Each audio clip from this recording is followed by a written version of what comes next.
Bore da, a chroeso i'r gwasanaeth, a chroeso i bawb sy'n ymuno gyda ni ar Zoom. A diolch gweinidog am ein harwain eto bore yma. Dydd Sul nesaf, bydd Dylan yn arwain oedfaendebol ym Porthcawl am gwarter wedi 11. Cofiwch am llanast yma yn y capel pnawn yma rhwng 2 a 4 o'r gloch. Cyfle i ddatblygu eich sgiliau creadigol a chael sgwrs a phaned. A wedyn croeso i bawb i ddod lawr i'r neuadd i gael paned ar ôl yr Oedfa. Fe wneud y casgliad yn awr. O ddew i tad nefol a secretary, derbyn o'r foddion ddim i waith eglwys. Ac wrth i derbyn o dan gofyn sydd erbyn na hefyd yn yr ei bod. Dan y bod ni'n gofyn hyn o enw ac yn hyddiant yn hadwy Iesu.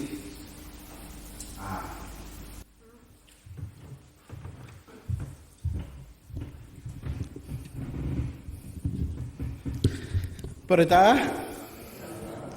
Hyfryd gael eich cwmni chi a hitha yn Sul y Pentecost, sef yn ben blwydd yr eglwys. Lle dyn ni'n cofio, wrth gwrs, yr ysbryd glân yn disgyn ar yr apostolion yn yr ystafell honno. Gydwch chi ni weddio. Ar glwydd ddiw, ar ddydd y Pentecost yma, anfon ysbryd glân i'n plith. Llenwa ein calonau a ffydd, llawenydd a heddwch, ac agor ein bywyda i ithgariad. Wrth i ni addoli gyda'n gilydd boed ein geiriau a'n can ddod â gogoniant i ti, a gobaith i'r byd. Gan y bod ni'n gofyn hyn o llenenw ac yn heiddiant yn harglwydd Iesu Grist. Amen. Wel, gadwch chi ni ganu emyr rhif 596, 596, o disgyn ysbryd glân o'r nefoedd wen i lawr i gynnau'r dwyfol dan yn ein calonau nawr, ac yn y blaen 596.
Yn unan dathlu Pentecost heddiw, mi nes I ddarllen rhannau cychwynnol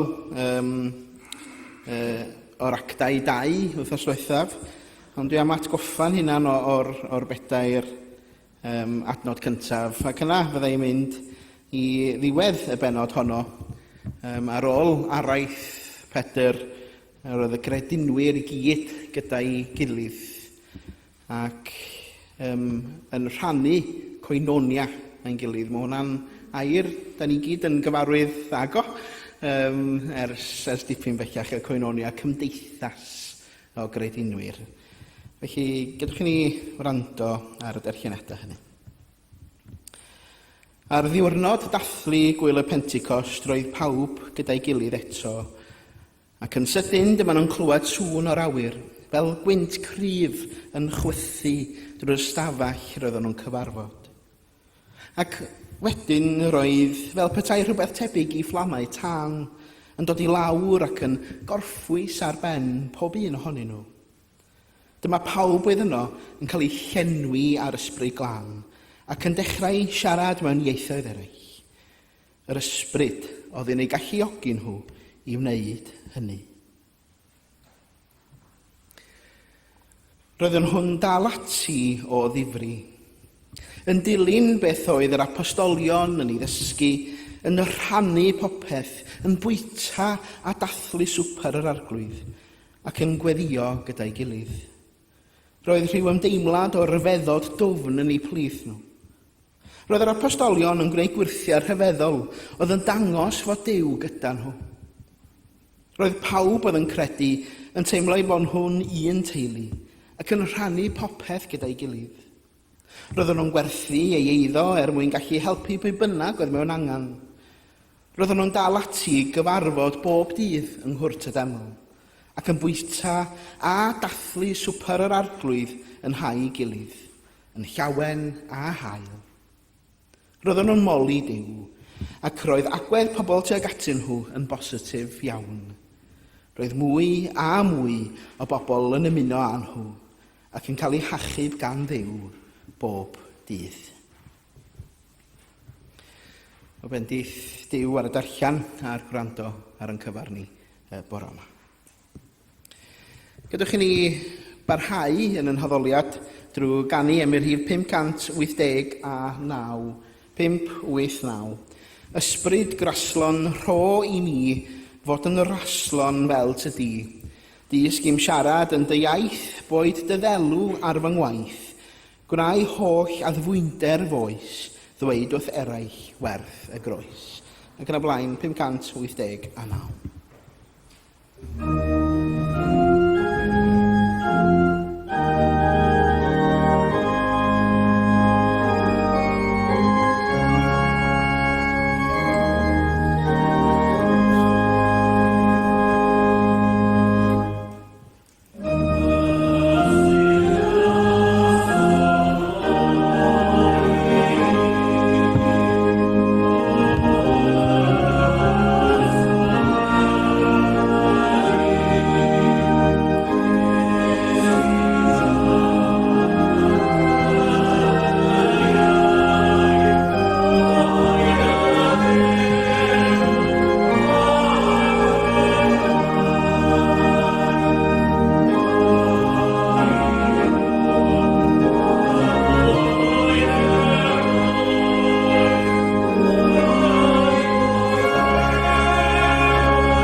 Ond cyn I fi arwain mewn gweddi, mae yna un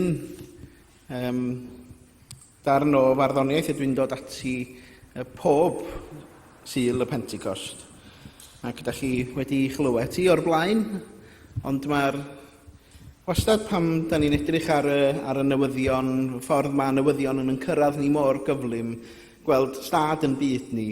Mae'r geiriau yma gan John William Jones wastad yn rhoi rhyw ffresni newydd yn ei eiriau fo wrth edrych ar yn byd ni. Pentecost Iesu ydy enw'r gerdd, ond dwi'n mynd I ddarllen y gerdd i'n hatgoffa ni unwaith eto flwyddyn yma.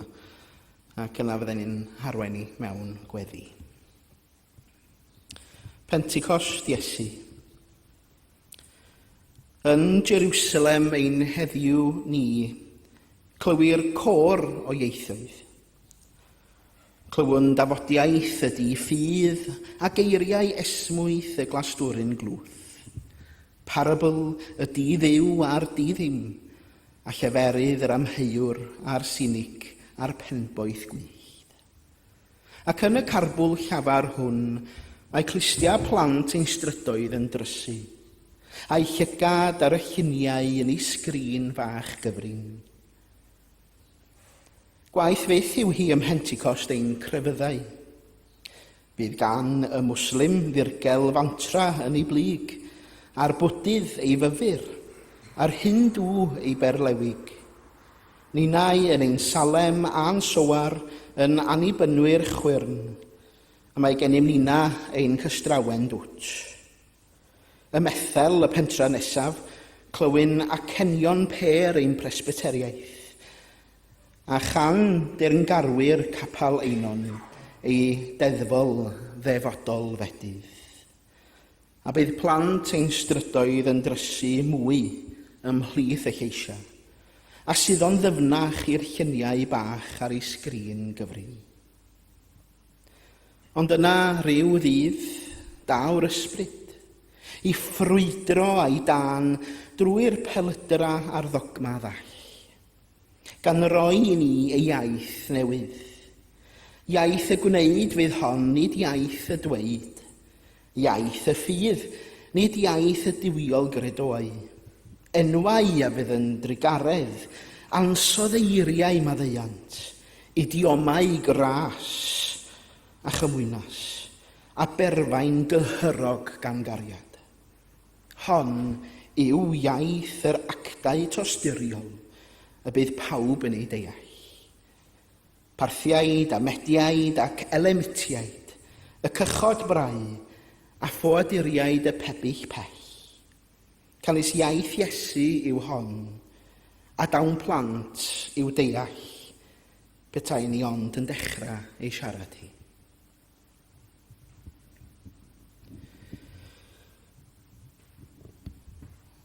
Da ni'n diolch am y gerdd honno.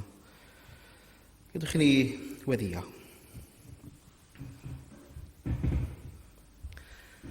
Arglwydd ar Sul y Pentecost, rydyn ni'n dathlu penblwydd yr eglwys, yn dathlu geni yr eglwys, yn geni ein cenhadaeth ni. Arglwydd, da ni'n cofio sut nes di roi'r rhodd o ysbryd I lenwi'r apostolion a bywyd newydd, gyda gobaith newydd a chariad newydd. Ia, byddeis di I rhoi cychwyniad newydd. Mewn amser pan fo'r byd yn newid mor gyflym, pan fo pobl yn chwilio am heddwch, am wirionedd a chymuned, helpa ni fod yn oleini Crist lle rydyn ni. Boed ein geiriau ddod â charedigrwydd, ein gweithredoedd ddod â gobaith, a'n bywydau adlewyrchu llawenydd yr efengil. Ysbryd glân tyrd I adnewyddyd eglwys. Una pobl o bob iaith, cenedl, a dysg ni wrando ar ein gilydd gyda gras a dealltwriaeth.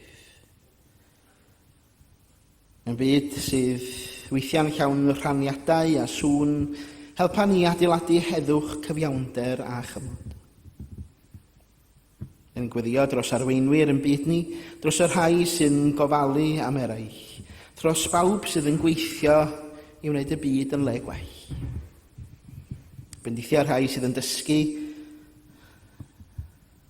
yn gwasanaethu, a bod i'w gwaith ddwy'n ffrwyth. Dylwn diolch i ti hefyd am arwyddion gobaith o'n cwmpas ni, am dosturi pobl cyffredin, am gryfder cymunedau, ac am ffydd sydd yn parhau i losgi'n halonau pobl ifanc a hyn fel ei gilydd. Fel y tân ar ddiwrnod cyntaf y Pentecost, boed i'th ysbryd danio ynom ddewrder, llawenydd a ffydd byw, fel y gallwn ni'n rannu cariad Crist gyda'r byd. Arglwydd ymdawelwn am chydig i yffrymu gweddi bersonol. Calon gweddiau hynny sydd ar yn calona a'n meddyliau ni. Mi gyflwyno nhw i ti yn awr.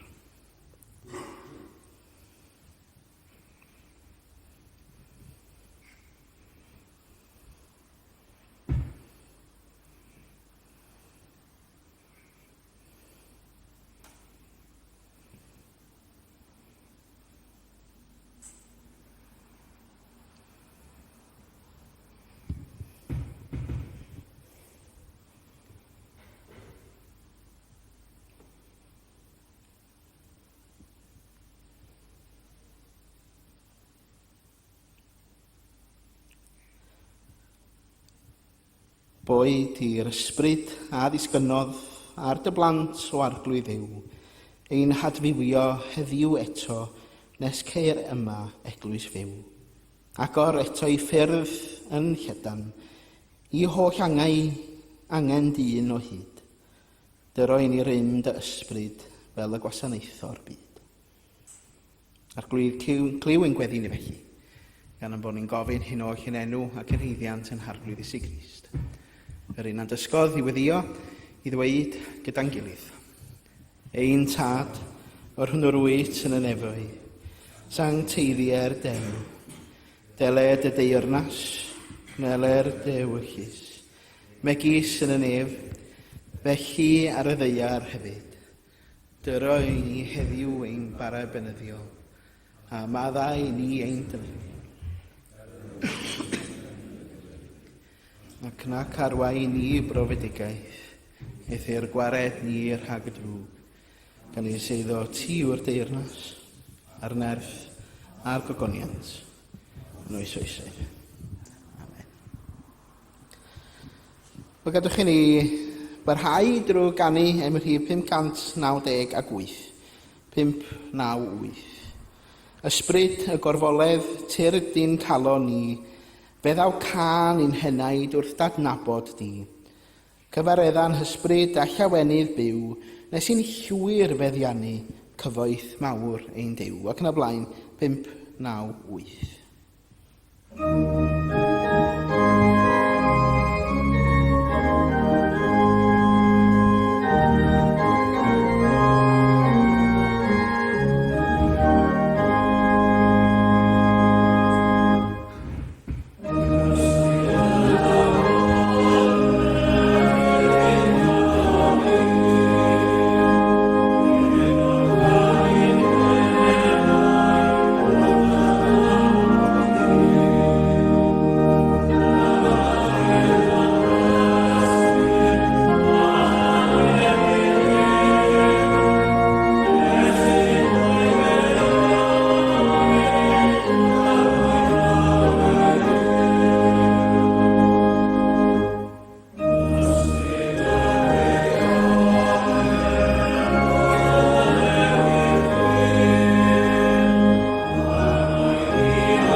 O gyda'n gilydd y bore yma, da ni'n mynd i edrych ar hwn.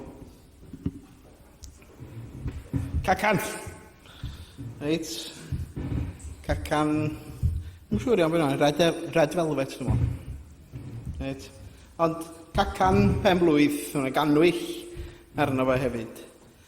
A mae'r... Lle bod chi ddim yn ogleuo fo fan hyn, ond mae yna orogl hyfryd iawn yn efo.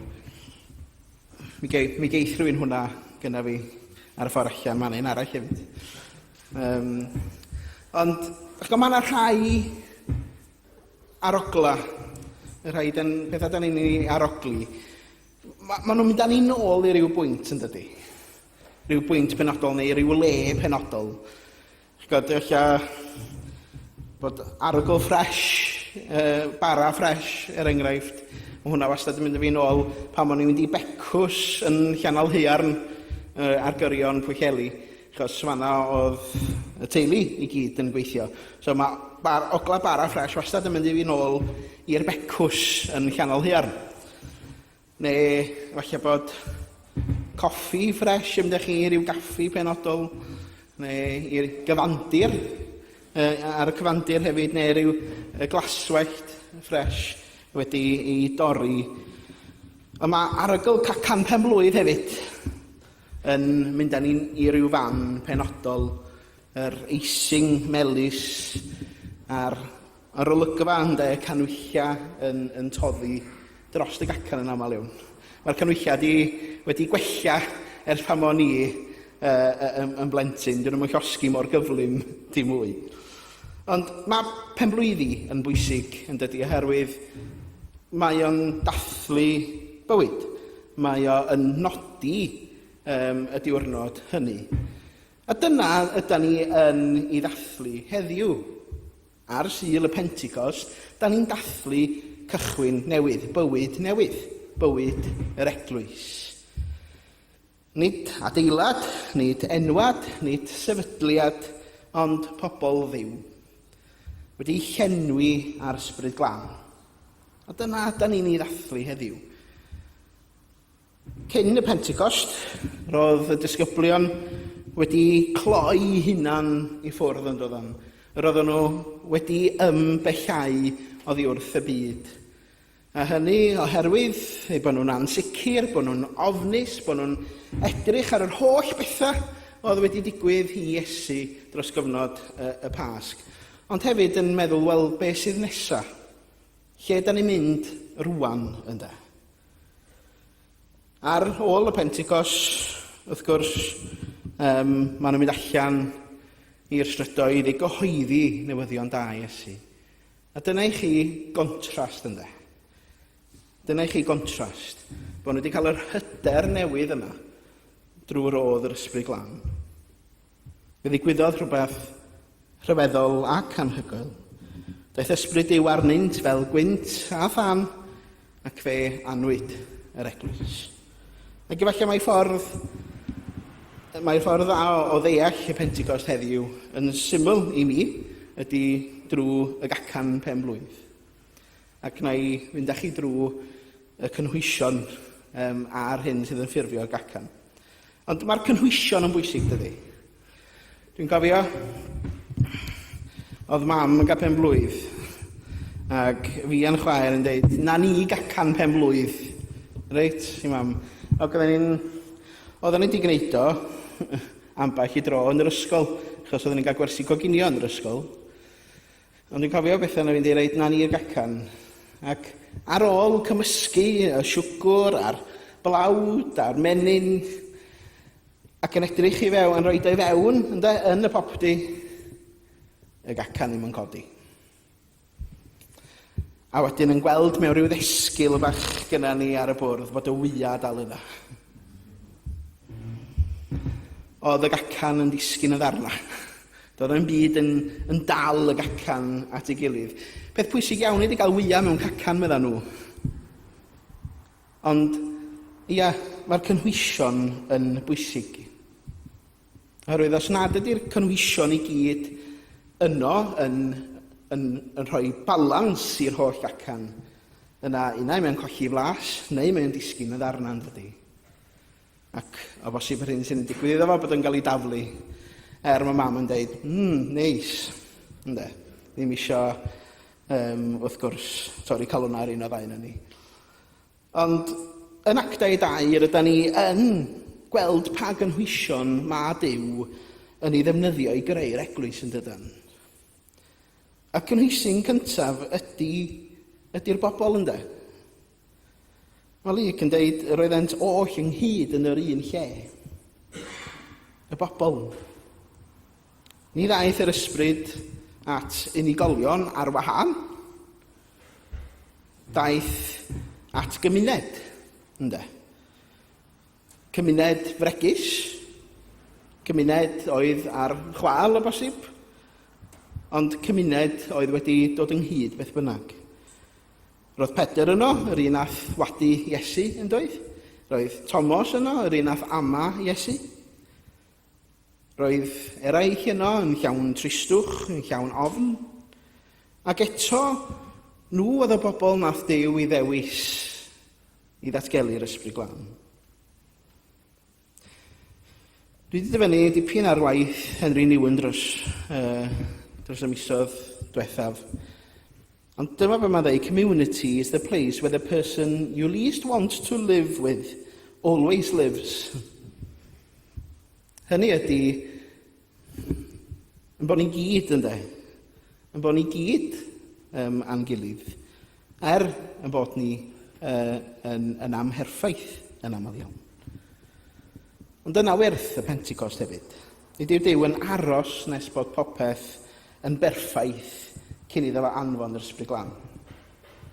Mae Duw yn dod i mewn i ganol ein dryswch ac yn rhoi bywyd newydd. A mae'n un newyddion da i eglwysi yn dydy. Mae Pentecost yn atgoffa fod Duw yn gweithio trwy bobl gyffredin, sy'n aros ac yn gweddio gyda'i gilydd. Ond ydych chi'n meddwl am mae'r gacan wedi i greu rwan efo'r cynwysion. Ond yr hyn mae'r plant wastad yn chwilio amdano fo mewn cacan pen-blwydd ydy be? Y canwylla. Reit? Y cyfri canwylla. Mae bob mi plentyn, bob blwyddyn yn cyfri faint o ganwylla sydd ar y gacan yn dydy. Ond, ia, y tân ynde, y tân, god, mae'r canwylla, ac mae Pentecost yn llawn tannau yn dydy, y tannau bach, bod yr ysbryd glân wedi disgyn ar yr apostolion yn edrych, yn debyg iawn i fflamau tân. Ac mae gennych chi, eisiau nghofio bod gennych fi hun eisiau greu. Reit? Mae yna jyst iawn i 2,000 o ganwylla ar y cacan yna. Reit? Gewch chi gyfri nhw nes ymlaen os da chi isio. Reit? Ch'ch fatha maen nhw'n cyfri defaid i fynd i gysgu. Os da chi'n cael traffa cysgu, na ma'n y llun yma i chi, reit? Chi gael cyfri i fant o ganwylla sy'n. Ond, ia, pen blwydd yr eglwys, y tannau bach ddoth i lawr a gorffwys ar ben pob un o'r apostolion. Ac mae'r Beibl yn deithio ni dro ar ôl tro bod tân yn arwydd o bresenoldeb Duw yn dydy. Reit, mae i Moses, pan oedd y berth yn llosgi, presenoldeb Duw ynde. Pan oedd y genedl yn mynd drwy'r anialwch, y colofn o dan ynde, presenoldeb Duw eto yn ei harwain nhw. Ac yn awr tân yn disgyn ar ben pob un eto presenoldeb Duw drwy'r ysbryd glân. Am hyn newid popeth mae'r ysbryd yn gwneud pobl gyffredin yn ola i'r byd. Fe ddisgrifiodd Sant Austin yr ysbryd fel cariad o dan. Cariad o dan.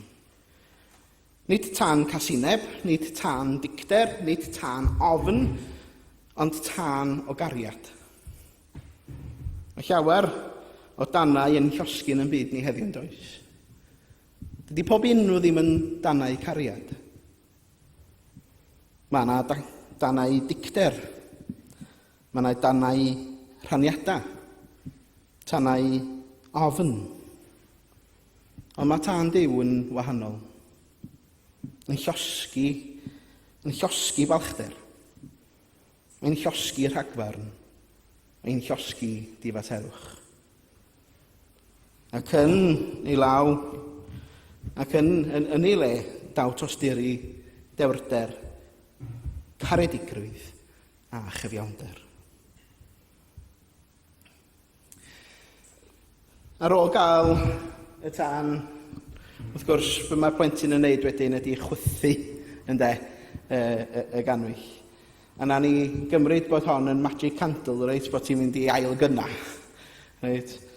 Ond yr anadl, yr anadl, y gwynt. Mae'r actau yn deud fod sŵn fel gwynt nerthol wedi llenwi'r ystafell. Ac yn y Beibl, nid rhywbeth fel tywydd yw'r gwynt. Mae'r gair Hebraeg, rwach, yn golygu gwynt, anadl ac ysbryd ar yr un pryd. Mae o'n cwmpasu y pethau hynna i gyd. Diolch yn hawdd iawn cyfieithu o'r Hebraeg na'r Groeg. Da ni'n aml yn colli rhai elfennau. Ond yn Genesis mae Duw yn anadlu bywyd yn dydy i mewn i'r ddaear. Ac yn llyfr Esekiel, mae'r esgyrn sychion yn dod yn fyw wrth i Dduw anadlu bywyd iddyn nhw. Ac yn awr ar y Pentecost, mae'r un anadl yn llenwi'r eglwys. Nid yw'r eglwys yn byw ar atgofion yn unig, nid yw'n goroesi ar draddodiadau. Mae'r eglwys yn byw oherwydd fod ysbryd Duw yn dal i anadlu bywyd newydd. Mae'r Pentecost yn atgoffa fod Duw yn dal i symud. Nid syniad yn unig yw'r ysbryd nid rhywbeth i'w drafod mewn llyfrau diwinyddiaeth, ond yr ysbryd yw bywyd Duw yn symud ymysg ei bobl. Un o'r pethau sydd yn rhyfeddol hefyd ar ôl chwythu y ganwyll, lle bod ni, da ni'n gofyn i blant gwneud araith na dan. Ond pam da ni'n cyrraedd rhyw oedran arbennig, mae pobl yn gweiri speech, eisiau ni i ddeud gair. Ac mae rhywun o blith yr apostolion yn deud gair yn dydy. Mae yna gliro'r sefyllfa sydd wedi digwydd. So ni'n mynd ymlaen i ddarllen yr actau 2 i gyd. Un o'r rhyfeddadau mawr y Pentecost, i bod pawb wedi clywed yr Efengil yn ei iaith ei hun, wedi clywed newyddion da Duw yn ei haith ei hun. Ac mae Pedr wedyn yn sefyll i siarad, i anerch. Mae hynny'n anhygol oherwydd ychydig wythnosau nghynt, roedd Pedr wedi gwadu fod o hyd yn oed yn nabod Iesu Grist yn doedd. Ond dyna beth mae'r ysbryd yn ei wneud. Mae'r ysbryd yn newid pobl. Mae Pedr yn sefyll gyda dewrder newydd ac yn cyhoeddi fod a ddewid Duw ar gyfer pawb. Hen ac ifanc, merched a dynion, cyfoethog a thlawd. Mae'r Pentecost yn torri y muriau i lawr. Nid digwyddiad emosiynol yn unig ydy'r Pentecost. Mae'n ymwneud â newid cymdeithas hefyd. Mae'r ysbryd yn creu cymuned lle mae pawb yn darganfod ei gwerth. Lle mae croeso i'r sawl sydd ar y cyrion. Lle mae gobaith yn ennill dros pob ofn. Be di'r peth ola da ni'n neud efo'r gacan? Chi'n gwybod? I bita hi. Ia. Neu lle i rhannu hi, torri hi, a'i rhannu hi. Gaca chydig bach mwy na hwn. Ella swn i'n torri hwn yn hanner. Ond, ia, da ni'n ei rhannu hi, yn dydyn. Reit? Mae'r gacan pen blwydd i'w rhannu. A phawb sydd yno. Dydy'n cael ei chadw yn y gegin ac di. Mae hi i'w rhannu. Ac nid yw'r Efengil i'w chadw i ni'n hunan chwaith. Mae'r ysbryd yn gwthio'r disgyblion allan allan o'r ystafell, allan o'i hofn ac allan i'r byd. Weithiau, mi ydyn ni'n poeni gymaint am oroesi fel ei bod yn anghofio rhannu. Ond mae Pentecost yn gofyn cwestiwn gwahanol i ni. Sut ydyn ni'n rhannu'r hyn rydyn ni wedi ei dderbyn? Nid eiddo preifat ydy gras Duw. Mae cariad yn tyfu wrth i rannu. Felly, y stori y Pentecost mewn un cacan bach i chi, felly. Felly gadwch chi'n ei ddychmygu Pentecost fel cacan pen-blwydd. Y cynhwysion, reit, pobl cyffredin gyda'i gilydd. Yr canwylla, y tân, yn goleuo calonnau pobl. Yr anadl, y gwynt, ysbryd Duw yn rhoi bywyd newydd, ynde?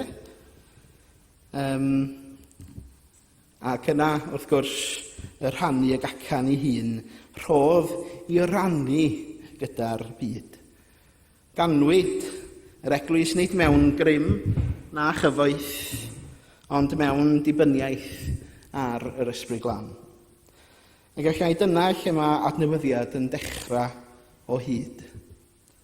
Nid mewn adeiladau, nid mewn rhaglenni, ond mewn calonnau agorad i wynt i anadl a ffan Duw. A boed i'r ysbryd ail gynnar tân yn onina. Boed i Dduw anadlu bywyd newydd mewn un eglwysi.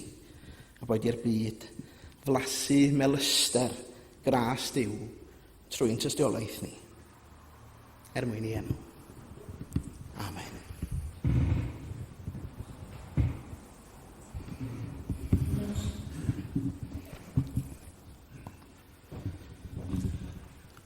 Gadwch chi ni droi at ein hemyn olaf sef emyr rhif 594.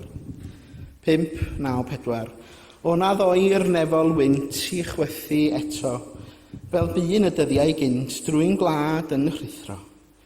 Nesiglo muriau'r tŷ a phlygu dynion cry, o deied o ddifri, mae'n bryd i'w deimlo. Ac yn y blaen, 594.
A boed i dan y Pentecost ddisgyn arnoch, a than yr ysbryd glân losgyn i llachar yn eich calon.